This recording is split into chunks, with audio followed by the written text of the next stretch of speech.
Hi, I'm Patrick, and this is Brian Fiore, and we just got back from an incredible time. We had a really great weekend at Epic Prototype Con, and that kind of shed some light on some things because there are more and more of these kind of events, right? Like Unpubs, I believe, like unpublished that where people are going. If you're a game designer and you want to test out the alpha types of your games and the beta, and you want to get beta tests in and blind betas and all kinds of stuff. And if you're a publisher, an independent publisher, and you're seeking new game designs and game designers out there, it's a good place to mingle and see some product and hopefully publish something. It does seem, at least at this particular one, it does seem like there are a lot of publishers very interested in the product at these conventions. At this particular convention, it really seemed like they were aggressively looking for games, to the point where it was almost uncomfortable sitting at the table sometimes when doing the playtest. So if you have the opportunity, I highly recommend you check out any of these pubs, but Epic Prototype Con here in Central Florida was fantastic. And if you're just a player, you get to playtest some of the newest, craziest stuff that you'll ever see. Some of it bad, most of it really interesting and really, really good. In fact, we have some video footage of some stuff that we'd like to show you. A couple of games, a couple of interviews and that kind of thing. And that will be coming up next. Sounds good. You sound good. Well, thank you.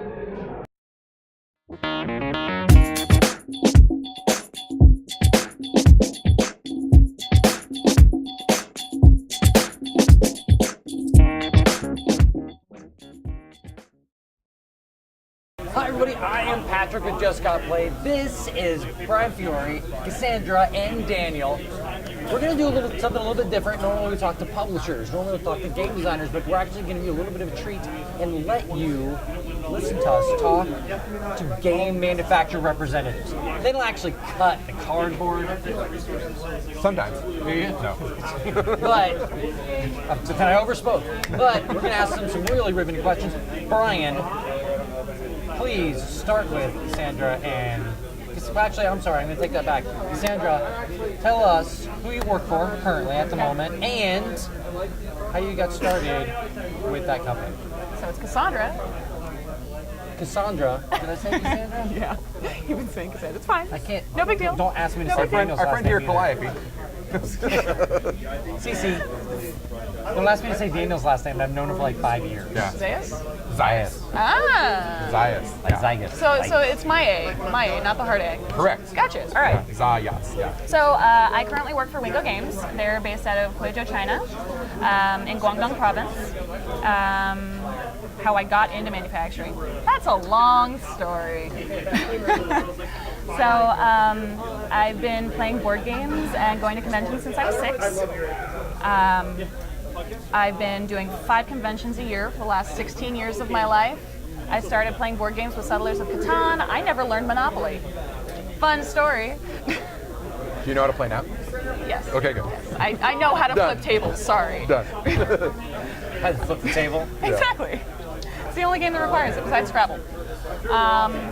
But yeah, so I've been playing board games forever. I grew up here in Central Florida.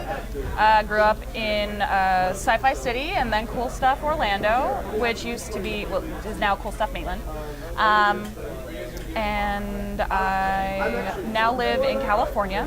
And when I moved out to California, I started working for Games of Berkeley. Games of Berkeley, shameless plug. And then I started doing conventions for Games of Berkeley. And when I was doing conventions for Games of Berkeley, I was actually doing conventions for Chessex too. Because Games of Berkeley and Chessex had this thing where Games of Berkeley was representing Chessex because Games of Berkeley used to be owned by Don Rents, who now owns Chessex, and it used to be Berkeley Game Distributors. Yeah. History lesson. Yeah. BGD got bought out by Alliance and all that jazz, which is how it became Games of Berkeley, things like that. So I started doing conventions. I did small ones like DunderCon in San Ramon, then KublaCon, and then Convolution, which, rest in peace, is no longer happening. And there was one other that I don't remember the name of, and I feel horrible for it. Not a real person. You know, I feel that bad. conventions are amazing. They're almost people-like. They are a Almost people. living entity. Living, breathing. I'm sure the people who ran it are pulsating doing entity. fine. If you're not, you reach out.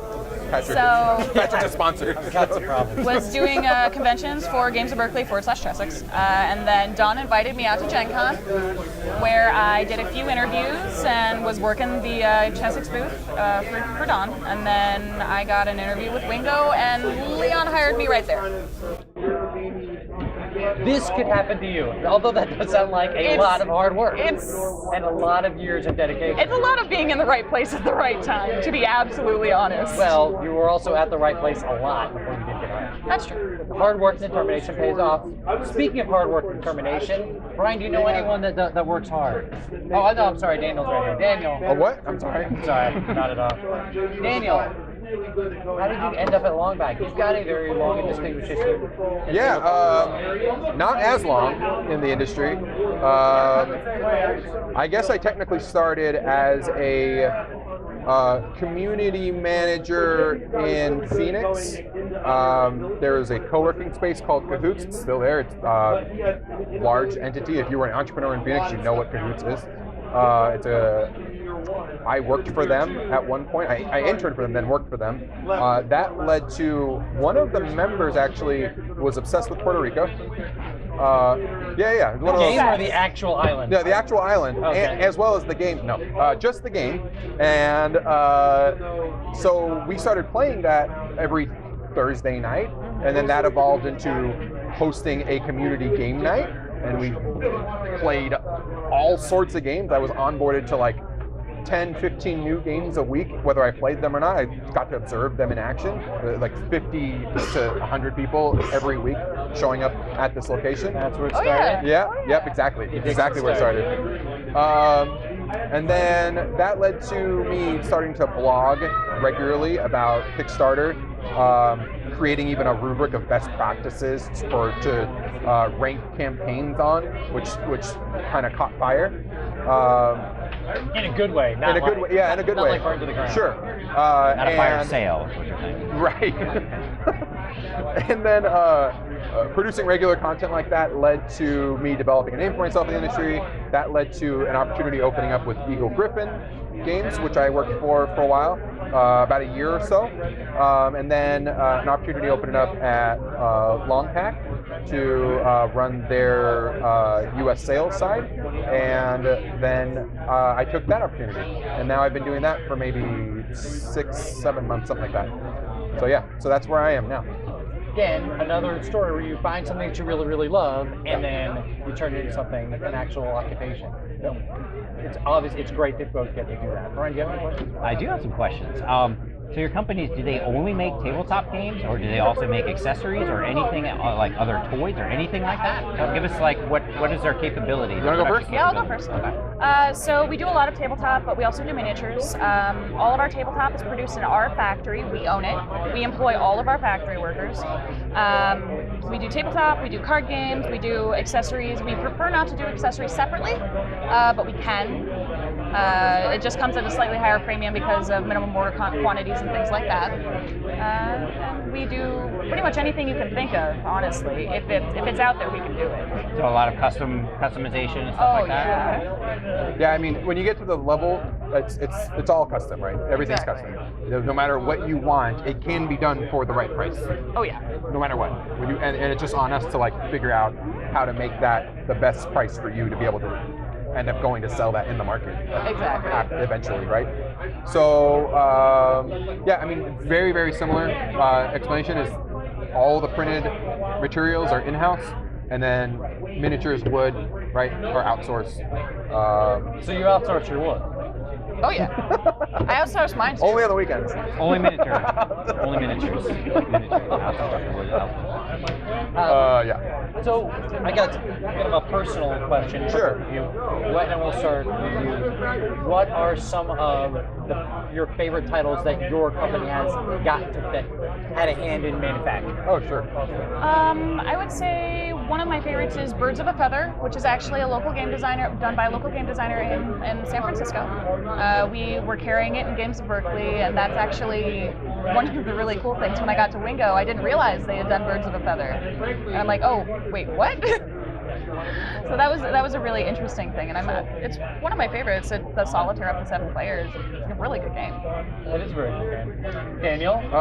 So I'll mention 2 actually. There's most recently all the hype and crazes around the Grim Forest, and that's currently just got to backers.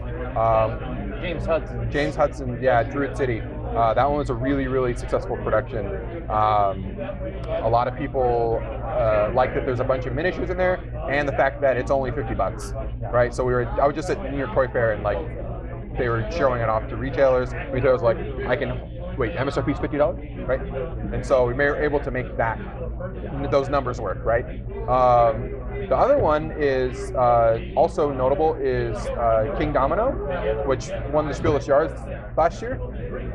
And for about a week or so, we were the King Domino factory, just churning them out to the tune of like we're talking like hundreds of thousands of units, just shutting down and going King Domino for a minute there. But yeah, we knew a little bit ahead of time, so we were able to make it work, that it could happen, and even being nominated allows you to prepare for that. Yeah, and it's a moment of just getting everything ordered up in the right order, so you're not late on other orders. You get exactly. Yep, that was the challenge. Oh yeah, I'm sure. I would say for the next question, what are 1 or 2 of your pearls of wisdom that you would like to impart upon any designers or publishers that are seeking about the whole process of production and manufacturing? What are the 2 things that you would like to make things easier for them and for you guys at the same time? Sure. So actually, this is not actually a negative thing, but in China in general, right, there's not as great of an appreciation for why you need this specific component to be this way as part of the gameplay, right? And what can carry that to be a very, very clear topic is if you, for instance, the best way to do it is if you know your manufacturer is going to be at a show like this one, you can actually bring your prototype and say, no, I need this to be exactly like this, and we can see it in person and have a conversation about the components and the relevance it has on the gameplay. For help, for serious, if you're at that point when you're getting ready to manufacture them, ship them a prototype. Yep. Oh yeah, samples are so useful. Yep. Samples Exactly are what they incredibly need. useful. Yep. And then like the next best is obviously like Skype, but that's still once removed, so Yeah. Because you can't feel it. Yeah, exactly. Exactly. Or like when we stacking make trips them. out to China, Right. we actually get to see the miniatures and things like that and actually handle them. When we're talking about like the amount of chits that would go on a sheet based on the box size, based on your board size, because when it's folded, right, there's a lot of conversations that happen. I just did that at Toy Fair with somebody because they happened to have a prototype on them, they were producing it. So. Number 2. Let's switch it up. Yeah, Think go of your for it. second one. Yeah. You go for one. The one big thing I would have to recommend is start looking at manufacturers as soon as you have a prototype. Hands down, point blank, get as many quotes as you possibly can and look at manufacturers early, because the process takes a long time with the saturation of the market nowadays. Yeah, I mean, it's more so you can develop quickly. Because if you know that something is way out of the price point that you're trying to sell it for, then you can make some smart decisions before it becomes a problem. There's that, but also accounting for shipping times from China. Oh yeah, no. So like the actual production stuff. And the quoting process. Right. Yeah. I'm talking like before a Kickstarter, for instance. Oh right? yeah, no. I'm talking like getting a quote before a Kickstarter starts and doing the thing. It's fantastic that people are telling you to actually get as many quotes as you can. Yeah. I mean, that's fantastic. You should. Absolutely. How long does it take in general to get a quote? That varies. It does vary. It depends on how complex your components are. If it's a card game, you should expect it 3 to 5 days, right? If it's got miniatures, you need to send the STL files. If it's got a bunch of like wooden components, you need to like this goes into the hand in hand with being able to talk to your manufacturer, like even scheduling a Skype session, taking pictures of the components, and to get a reliable quote back. But it does vary, even from company to company. It will vary. Oh right? yeah, absolutely. So, like right now, we're at between 3 and 4 weeks on a quote. okay. Yeah. We're dropping a quote. Are you about the same? No. A little faster. Yes. Yeah. But Yeah. All right. Let's see. Have you guys ever had to turn down a publisher or game designer requesting a quote from you from, their personal reputation, whether they make too many comments on social media or anything By all like means, that? don't tell us who it was. Yeah, without No, mentioning names. absolutely not. No name dropping. We know who you are. Nope. I mean, there comes a point where if you do have a negative experience with a manufacturer and you don't want to work with them anymore, or you still want to work with them, then why would you? Maybe there's a little bit of that, but like that's all internal, has nothing to do with whether a manufacturer will work with you, because it's just doing another production job, right? Could be, but if that person has a reputation for being about Sure. bad business practices, Sure. you have to make a decision. I mean, I assume at some point you may or may not have to make a decision. We've never had to do that. Not once. Yeah, I would agree. It hasn't happened. Yeah. So, Well, that's fantastic to know. Yeah. You guys can act like jerks. yeah. Well, Please don't. It's This not is about Daniel's phone number right Yeah, here. exactly.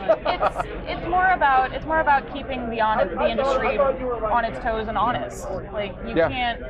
Designers talk among themselves. Designers talk to publishers. And if we're not honest with each other, where are we, right? Yeah, I mean, if you could carry that same analogy on the positive flip, is that if someone has a good experience and they tell all of their friends, that's more important to us, right? So that'll be relevant in the business. If this negative experience, they tell all their friends, then that'll reflect on us to do that Exactly. job. And if people are discouraged from talking, it's even worse. I have a question that's important to me, and it may mean nothing to you guys, but Sure. how hard is the language barrier at this point with Chinese manufacturing and you guys being representatives here in the United States? Sure. For me, our reps are actually pretty good with the English side. There is a lost translation in terms of appreciation for board games. There is a little bit of that appreciation, like I said, about the why you need something a certain way. That's still happening, but in general, our account reps are, for the most part, fairly proficient in English. We bring them to shows a lot, right? So they have a face-to-face contact with the clients, on a fairly regular basis. Our reps are a little less experienced with English. They're all moderately good at English. Yeah. They really are. But lots of things get lost in translation, unfortunately, and I generally prefer to have my customers deal with me because I prefer to deal with the language barrier, and I feel like that's a good customer service practice. Yes. Point blank, no designer should have to deal with a language barrier. It's very smart that they, in years past, your companies have not had a U.S. representative. Correct. So it's fantastic that you guys are here in the United States and you are going to conventions and you are interacting. We're at Epic Prototype Con right now, and this room is filled with new hopeful designers and some old hopeless designers, and you guys get to interact with them face to face. And then if you having to deal with that extra step of communication means a lot.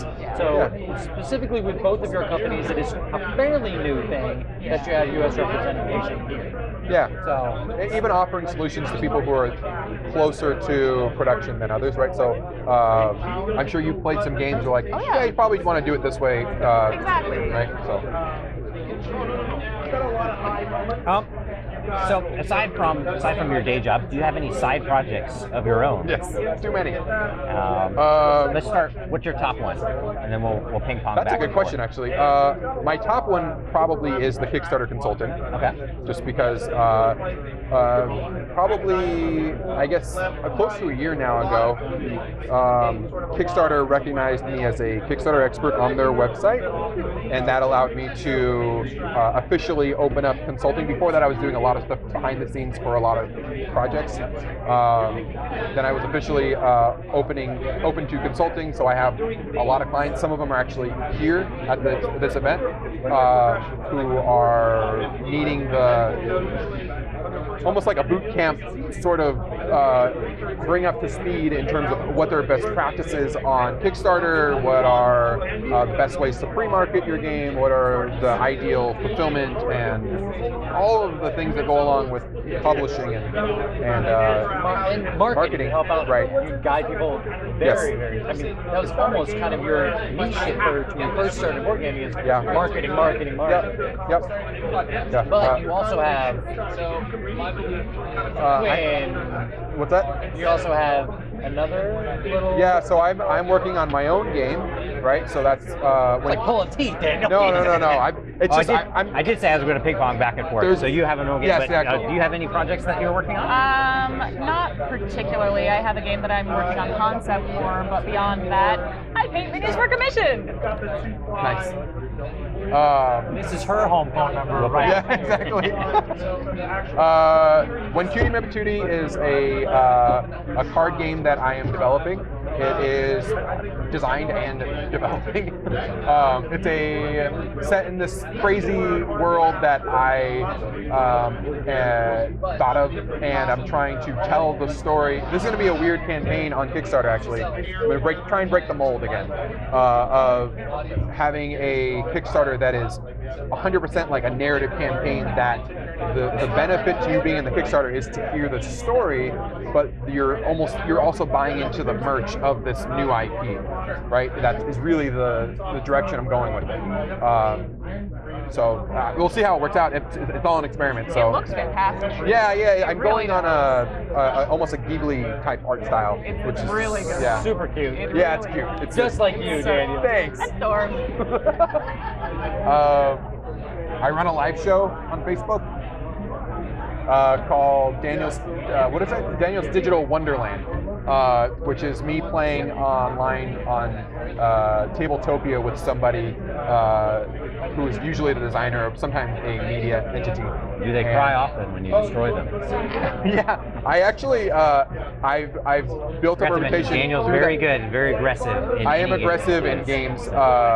But I'm learning them at the same time of people watching it, so it's actually a pretty cool thing to see, like someone like just learning the game as part of this,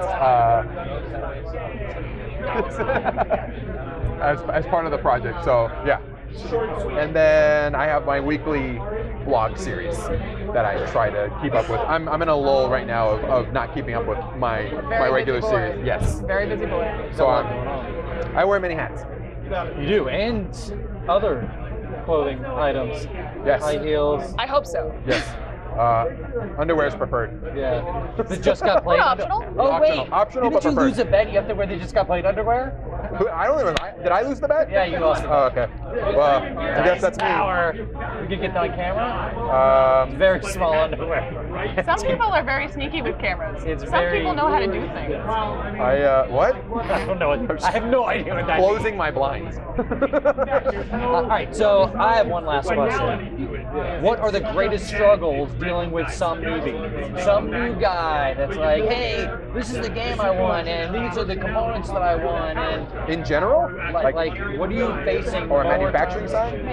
More, as a manufacturer, not you dealing with the Kickstarter kid, but a new guy that's coming to you that's like, this is my game, and I want to find out the production values and what's this going to cost. If you're a new creator and you've bloated your game to the point where you price yourself out of the market that you can potentially reach as a new creator, then that is the number one kryptonite for your overall success in general. So it's almost like an action of futility of, yeah, let's quote this game that may never come to be based on the fact that it's a bloated, giant, huge game which will be attached to a giant price point, which won't really resonate with you being a new creator. There's a certain amount of feedback that goes with that, though. There is.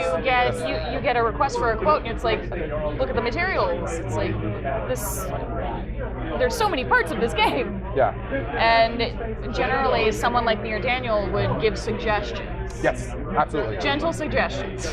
Yeah. Yeah, I mean, it's all like, we're working with you to make sure that you are successful so that we can both win, right? Manufacturer wants to win, you want you to win. We'll take that extra step and say, all right, look, we need to identify, even before you quote it, you say, you might need to take a step back here. Yeah. Mr. I have maybe this great idea maybe for a game. metal miniatures weren't a great idea. I'm curious now. What is the strangest component anything has been requested for quotes to be included in one of these games? Most recently, you might have gotten a quote for this. The bullet casings. Oh yeah. So that was recent.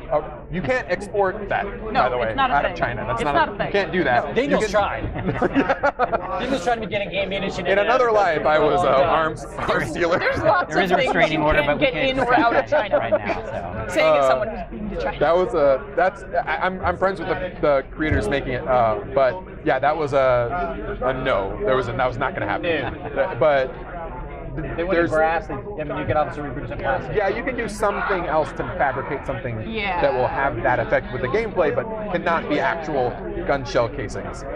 Not So, legal. Not legal. Lots of not legal. Yeah. Yep. That was probably the weirdest one most recently, I think. Yeah. Other than, has Steve Avery ever asked you to like put cocaine or LSD or anything like that in a game?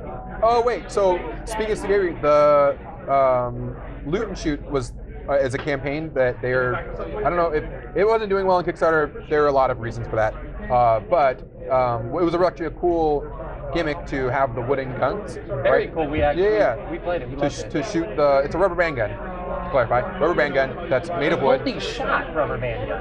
What's that? It's a multi-shot rubber Yeah, band. exactly. You can load Yeah, multiple exactly. rubber band bullets. So that's actually a really cool component that is unique to gaming right now, I think. You're gonna put an eye out. You're gonna put an eye out. So that, game. yeah, you can put a little disclaimer on the box, but Warning: this game contains assault rubbers. yeah. Yeah. That's disgusting. Did you Beautiful. assault rubbers? Yeah. Yeah. Yep. Okay. Yeah. Watch out for your eyes. So Brian, oh God. It's a family show. I'm editing the shit out of that. I didn't do It was anything wrong. eventually going to be something that you said. I know it was. Oh, thanks. Oh, you've been playing games with the last 2 days. Yeah. I'm the Um, bad one. so, I only assault rubber on Saturday nights. so my final question is, how is it working for your favorite manufacturer? How is it working? How is What it, is the how is it working for them? Like Is what it is your good? Is it typical bad? day like? What are a day in the life sort of yeah, thing? Day in the life kind of Yeah. thing. Get up in the morning, I get up in the morning. put on your pants, Put on or my pants. not. I have no idea how. I mean, I work from home, so technically. office. Work from home. That's awesome, right? So here's the thing. I split my time. I live on a Google Calendar. That is my life. When I'm not at these conventions, because I work around the house, reschedule. But my life is built on this Google Calendar, which will entail both my consultation work and then also my time dedicated to long pack stuff where I'm doing a bunch of outreach. I'm working on Facebook a lot. It's funny to say that I'm working on Facebook because it's social media and it's supposed to be. But you're fun, lurking. But I'm lurking. I'm listening. I'm reading. I'm interacting, and I am developing new relationships with people. And yeah, so. And old relationships. And old relationships. Kindling Keeping old them relationships. alive. Yes, exactly. Managing the decline. Huh? Yep. And yeah, I mean, honestly, the back and forth is a lot of emails, a lot of projects at various stages that need specific things attended to. With the time change, with obviously coordinating, Sure. are you up like ungodly hours of the night doing this kind of thing? Or? I have an issue with staying asleep when my phone buzzes because I don't turn off my phone stuff at night. So at 3 a.m. when they're in the office, I'll get a little buzz, and then sometimes I will wake up for that and be like, oh, I can quickly answer this. And yeah, my wife's not happy about I was that. about to say, I'm sure the wife is she's like, ecstatic. No, she's like, you need to take sleeping pills because I need to sleep the whole day. Yeah. So maybe I'm still finding that balance, honestly. So I actually have a regular work week for Wingo. I work Tuesday to Saturday because that's Monday to Friday in China. Yeah, that makes sense. And I'm usually up until about 4 a.m. every night And you were living in China. for 6 weeks. Yeah. Yeah. They brought me out to China for 6 weeks, but I keep it Tuesday to Saturday. I'm usually up until around 4 a.m. That way I can talk to everyone in the office. I spend probably about 80% of my time on Facebook talking to people, lurking, Yep. and liking things and trying to be good and not violate any rules. Yep. But I admin a lot of Facebook groups, and I noticed. so And Daniel's violated me several times. yes, I violate my own rules. I may have stepped over the line.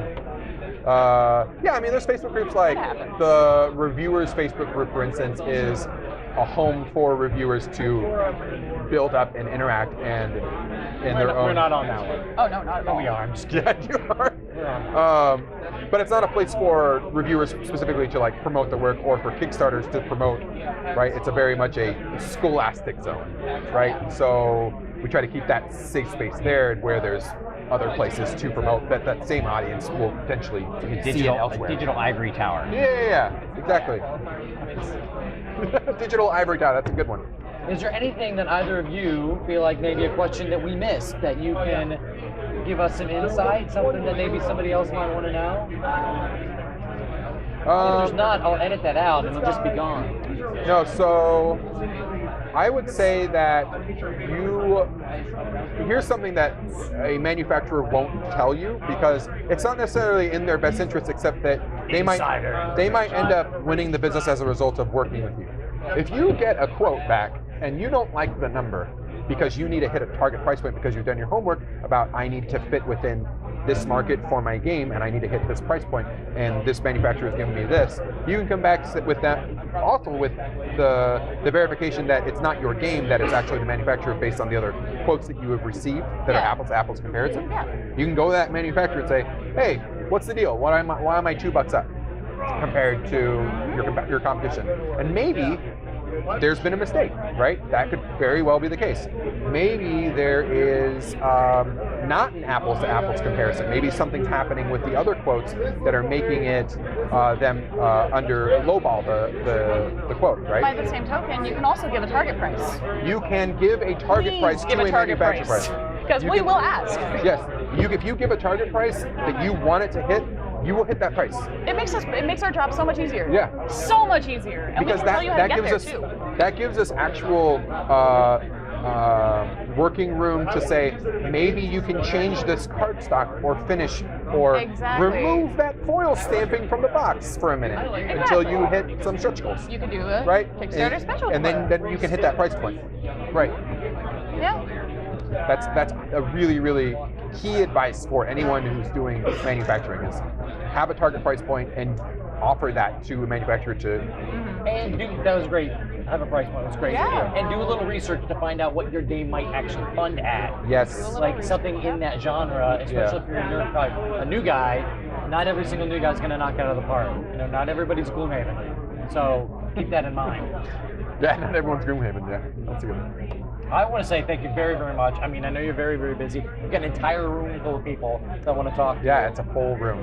Yeah. It is. And it's very exciting here. On a Saturday, they took their time out to film with us. Obviously, Brian, thank you for being here. Well, you're welcome. We couldn't do it without you. Oh, God, I could not do it without him. And thank you for watching Just Got Played. Goodbye, everybody. Yes! I like it.